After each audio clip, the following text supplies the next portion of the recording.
No ewidentnie coś mi tu lata nad głową. A to, że lata, to i można nawet posłuchać. W tym odcinku jak nasłuchiwać samoloty H-trójeczką.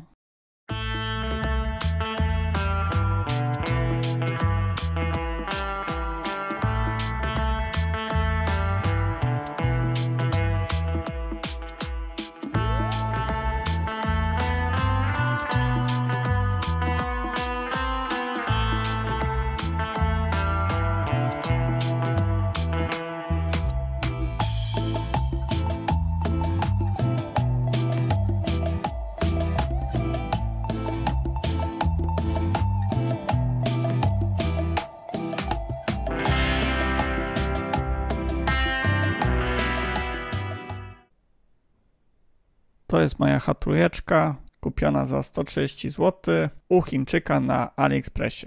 Pasma lotnicze chyba w naszym kraju zaczynają się od 118 MHz. I teraz tak, jeżeli wbijacie tą częstotliwość i ona Wam nie wchodzi, odpalamy menu, wchodzimy do opcji 48 i tu włączamy pasmo AM. No tak szczerze, AM to nie jest pasmo, tylko modulacja amplitudy i samoloty je używają, więc może dlatego taki skrót. Próbujemy wpisać 118 MHz.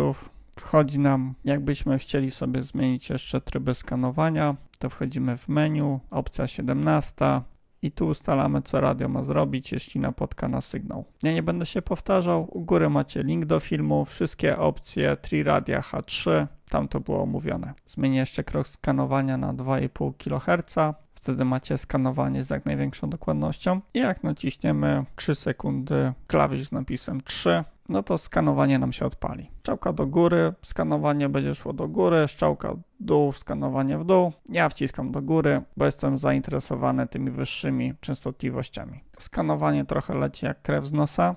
Możemy je zatrzymać czerwonym klawiszem, no ale możemy też wykorzystać wiedzę radioamatorską i skoro wiemy, że modulacja AM przeważnie zajmuje 25 kHz, to ustawmy sobie ten krok co 25 kHz. Będzie nam przemiatać kanały 10 razy szybciej. I teraz jest takie pewne niebezpieczeństwo, bo jak puścimy skanowanie, to będzie nam szło co 25 kHz, ale jesteśmy gdzieś tam na końcówce kanału i nie będziemy idealnie w punkt, więc wpiszmy sobie jeszcze raz częstotliwość od początku, czyli 118 MHz bez żadnych miejsc po przecinku. No i teraz jak puścimy skanowanie, będzie szło takimi dużymi krokami akurat w punkt, czyli w kanały, na których spodziewamy się jakichś aktywności lotniczych.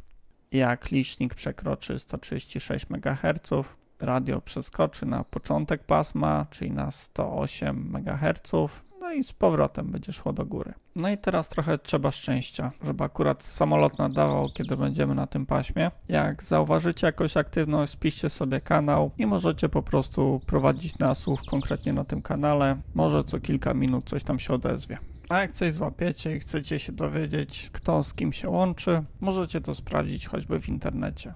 Częstotliwości, na których pracują samoloty, są już rozpracowane i taka rozpiska choćby w PDF jest bardzo łatwa do znalezienia. Pewno będą pytania, jak oceniam odbiór samolotów na H-trójce. Nie mam zamiaru tutaj lansować się na speca i choćby robić porównania z Huanshengiem, też tanie radio. Ja po prostu samolotów nie słucham, więc nawet nie wiem, czego się spodziewać i jakimi kategoriami to oceniać. I uprzedzając pytania, czy ty też możesz używać tego radia do nasłuchu? No jasne, że nie możesz. To jest radio, gdzie możemy nadawać na pasmach amatorskich i tego, jak się na nich poruszać, by innym nie szkodzić, warto mieć minimum wiedzy z egzaminu państwowego. Nawiasem mówiąc prostego i niebolącego. Więc używać transceiverów nie możesz, jeśli nie jesteś radioamatorem. Ale posiadanie już nie jest zabronione, w przeciwieństwie do broni. Więc w szufladzie może leżeć i czekać w razie potrzeby. Pozdrawiam wszystkich pasjonatów lotnictwa. Nie znam się na samolotach, ale mam nadzieję, że choć radiowo Wam troszkę pomogłem. Dziękuję za lajkowanie, komentowanie i przesyłanie filmu po znajomych.